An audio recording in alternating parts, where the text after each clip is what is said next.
fans, this is called the Premier League. I'm Mike, that's Eddie, we want to go in there too. Eddie's already got one up there, don't they? So we want to go in there as well. That's a great place to go on a match day. Okay guys, just tell you about the lights behind you. You probably know that these are artificial lights. They promote the grass to grow. We do not get a lot of natural light here in Manchester, as you probably know. We only really get sunshine late April. Rest of the time it's pretty dark. Believe it or not, places like Trafford in Madrid, they have problems with theirs because of the construction of the stadium. Okay guys, so please watch your step while we're going through, guys. It has been raining today. What we're going to do now is make our way through to the press room inside the stadium. We'll have a look inside behind the scenes there. You guys will recognise this from TV. This is where the managers will do their post-match conferences. So if you're ready guys, we'll go this way.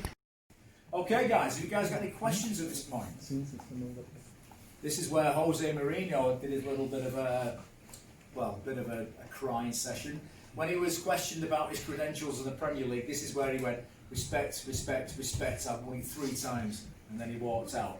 Because he didn't have to come in here for Premier League conferences, but for European matches you do. Now his quickest ever press conference was around 8 seconds. He basically stuck his head round the door there and went, nah, walked off. You don't have to for Premier League games. Okay guys, so what we're going to do now, we're going to walk through the director's room, or the VIP suite. We won't stop in there because there's not a lot to see today because there's no match on. However, what will happen in there about 3 hours before the game, the away directors will meet our own directors and they will be given a 5-course meal with all the trimmings, flowers, champagne, chocolate, anything you want, made for them by a Michelin star chef as well. Now you're in good company because in more recent times a lot of celebrities have been in here. Anybody know Julia Roberts, the actress? Yes. Tom Cruise, David Beckham's always in there, Eamon Holmes somehow, Ollie Muirs, Usain Bolt, Rory McIlroy, One Direction, Spice Girls, take that, cast members of the Game of Thrones. Lots of people have been there in more recent times and obviously over the years. So what we're going to do now, we're going to walk through there guys, we're going to go back into the stadium, just in front of the director's box. We're going to sit in the first 2 rows and I'll give you some more information in there, so if you'd like to go this way. Thank you. The players will line up for the first time and make their way down to the pitch. Now the away dressing rooms are behind you there. We used to have a single one that went to both dressing rooms, but after the Pizzagate with Arsenal and Man City, we don't like pizzas in the back of our heads, we made 2 separate entrances. Now this is what we call the new tunnel, even though it's been here for 26 years. In 1993-94 we used the old tunnel for the last time. We moved over to this side because in light of the Taylor report, every single ground in the UK had to have access for emergency vehicles.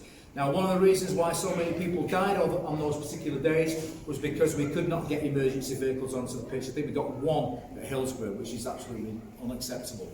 At the end of the day, they're only playing football, so everybody's health and safety is a priority. Now what will happen is those big red doors at the back where you see the players coming in on match day, they will open up all the way to the top. They will allow any kind of emergency vehicle into the ground. Now you're probably thinking, how do they get down there? Well, the actual canopy is on rollers that will go out to one side of the pitch.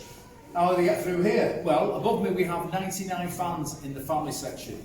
We'll get them out of the seats, and this part of the stand will go up on a hydraulic arm 8 metres in the air, so that will allow anybody or any kind of emergency vehicle into the ground. Now it's tested all the time, it does work on a regular basis, but we do not hope to use it ever. So basically your health and safety is our priority. So it does work, we do get people through here with emergency vehicles, and also stage equipment for concerts, etc. We've had several concerts here. I've been to a concert here as well, so we do have access to the stadium that way. Now you're probably thinking about the commitments that the players have to have at each game. They are actually interviewed here for the first time. Now I'll just show you. You look at this here. Just watch yourself there, remember? This is where the players are interviewed. It looks like they're in a studio. Well, they're not, you can tell now. They're lit up by those lights there behind you, and that is basically where the players will be interviewed after each game. So we have MUTV, BBC or ITV, and then we'll have like satellite TV at the back there. The players in winter time look really fed up because they just want to get inside the showers there because it's freezing cold in here. It does get really, really cold. So that's where they're interviewed.